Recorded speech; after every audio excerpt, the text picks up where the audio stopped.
Good morning, everybody. We are headed out to Beach Valley to shoot our live conditions report this lovely Friday morning. It is absolutely beautiful in the valley. Not too many clouds. The downside to that is during winter when there's no clouds, it usually means it's cold, and it is. But that's okay. It's going to warm up today and be beautiful.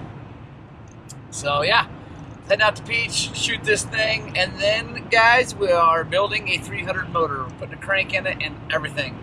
So stick with us for this Shlog. It should be good. Like I mentioned yesterday, though, I probably won't go in depth into the entire build because that's going to take a long time. I will cover little parts of it during the Shlog and just parts of the day as always, but I'll be making a separate video that goes super duper in depth into putting a crank into a 300 motor. Make sure you subscribe. Click that notification bell so you don't miss that video. It will be a good one. You can learn lots and lots. Hopefully save yourself a whole bunch of money and do it yourself if you ever need to.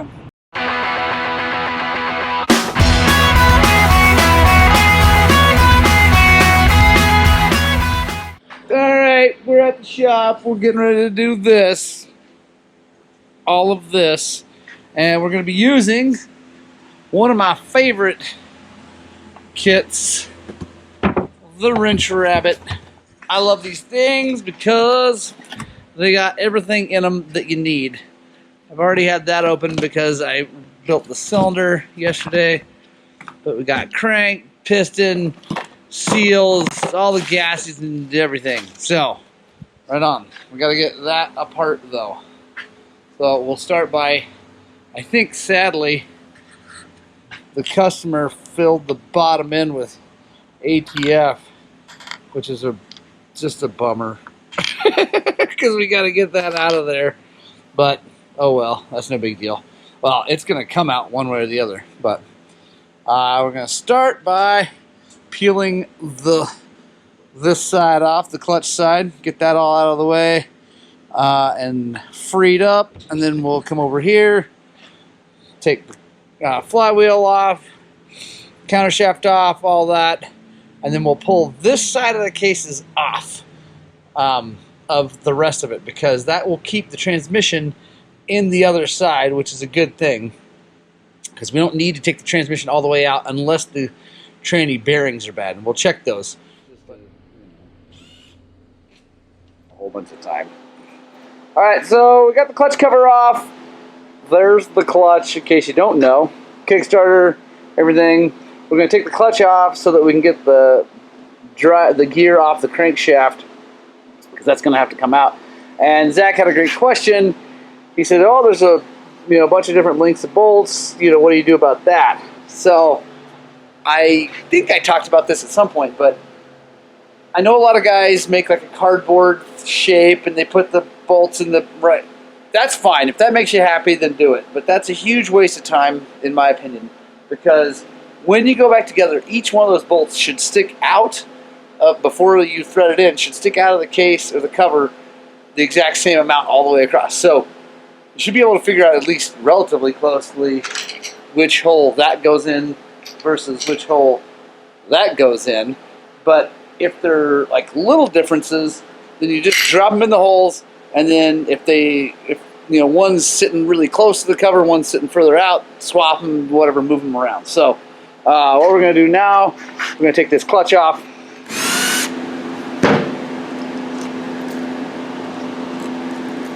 Now here is the next trick for you guys. I think I covered this in another one, but got to get this nut off. When we bend these tabs down and out of the way, if we put a wrench on that, it's just going to spin. Like, if you burr, whatever, well, it might come loose if you just hit it with an impact. But it's going to spin, and they make a holder to hold. That's awesome. But I don't have one of those holders because you don't need one of those holders. I'll show you how you do that without having the fancy tool that you use like one time in your whole life. So that's a 27 millimeter. So you're going to need one of those, and you're definitely going to need an impact. But the problem is when you spin this, it's not hooked to the crank, right? Because so this is the crankshaft. It's spinning all the time. The motor's spinning. It's touching this basket, right? That's spinning this whole situation all the time. But this inner hub is attached to the transmission. So without any pressure on it, the whole thing will just spin. But what we do is we act like we're the pressure plate on this thing. Push in on that. That holds it all still, and there you go. Bing. It's like magic. So that's left-hand thread. And set them down like that in order, right? So that we don't lose anything. So you guys see that I'm working on this wood block. That is a really, really nice thing to have. And it's just 2x4s. You don't need to buy something fancy. And you don't need to make it a certain specific size. I like to make them, small enough that you can, like a 125 motor will kind of fit on there. But you can put a way bigger engine on it. It's just nice to get things up off the bench so you can work things and things can hang out without, touching metal and things like that. So now we're gonna get this flywheel off next. There we go. So the reason that you have to have a puller and they're so tight is because it's a tapered shaft here, and this is tapered. So when you put it on and you tighten it down, it like expands and holds on real tight, and it's supposed to. And then also you got another woodruff key here.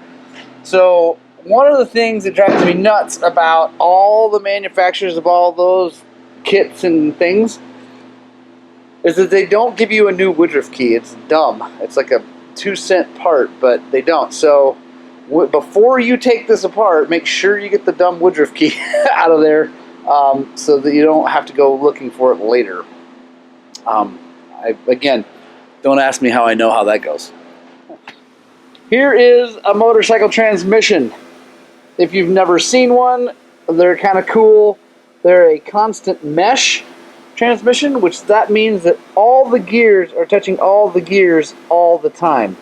That is why you can shift without using the clutch, and you can just power shift through things and it won't jack things up because it's a constant mesh. Everything's always touching, and really when you're shifting with your foot, you're moving these gears backwards and forwards.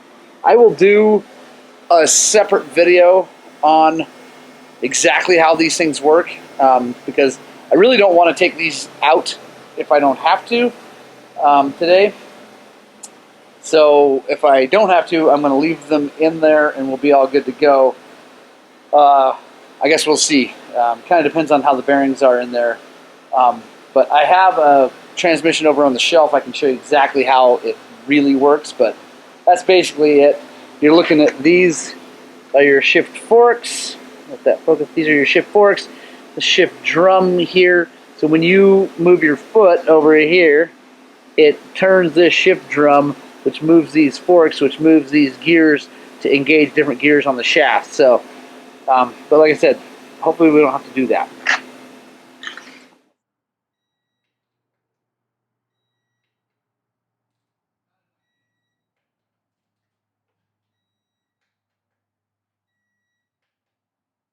So we got the case back together with the press, but you can see, if you watch, the gasket is moving. It's not tight, and that's good. That's what we want, because what we're going to do is now we're going to put all the case bolts in, and we're going to tighten them down in a crisscrossy pattern, nice and even and slow, and torque them down and get this whole thing nice and flat and straight. So the problem is if you start tightening, whatever, or if you push it too hard on the press, you can end up binding up the crankshaft. So you don't want to do that.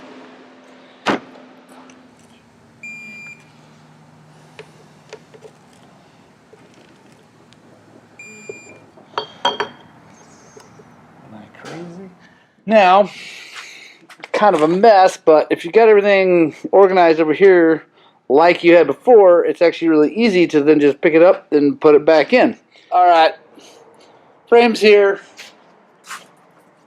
motor's there, we're going to put it in that frame, and then we're going to put the top end on it. So Watch, see if I can struggle enough to get this thing in here. Alright, so Zach and I are building this motor. We got her into the frame, which is awesome. And getting ready to put the top end on, and pulled out the, you know, we put the piston and got the clip in the side and all that stuff. And we were like, oh, okay, let's grab the top end bearing. And I'm grabbing the top end bearing, brand new, out of the box, and oh, look at that. That's no good. Hey, Wrench Rabbit, what the heck? Actually, I found the pen. It was in the bag, but I don't even know how that happened. So, not putting that one on. Went and grabbed an OEM wrist pin bearing, so put that in there. That sucks. That's all right. No worries. A little bit of a hiccup, but we got the part. We're still going to go together. It might run today. We'll see. I don't know if we can get that all done. We're taking our time, making sure we get it all right. But so we're going to keep going. By the way, I'm not going to show you how we're doing this top end in depth because I've done it before. So I'll put a card right up in here if you want to watch that video of me doing a top end on a 300 Husqvarna, which is the same as this. You can do that. Yeah, we're going to keep rock and rolling. All right, we got her all back together. Ready to go. Waiting on the air filter. Actually, I got to clean it. Anyway, he brought me an air filter. I got to do that. But let's see if it's going to start. I think it's going to. Already shifted it through the gears on the bench just to make sure that we got the transmission right, and it did. So that's good. That makes me happy.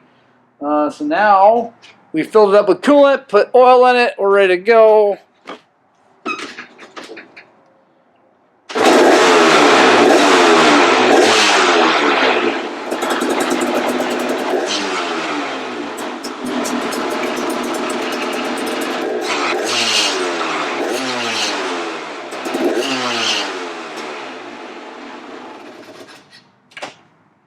Full disclosure, we already started it, but yeah, starts good, runs good, super stoked. I got a few more things we got to go over tomorrow. The carburetor seems to be leaking a little bit, so I got to sort that out. Get the air filter back in it, and then actually take it for a test ride to make sure everything is good. Yeah, we're ready to rock and roll. Thanks, guys, for watching. I appreciate it. You guys have a ripping good day. Get out, spread the gospel of two wheels, and please, please, please, please find some time to ride your dirt bikes.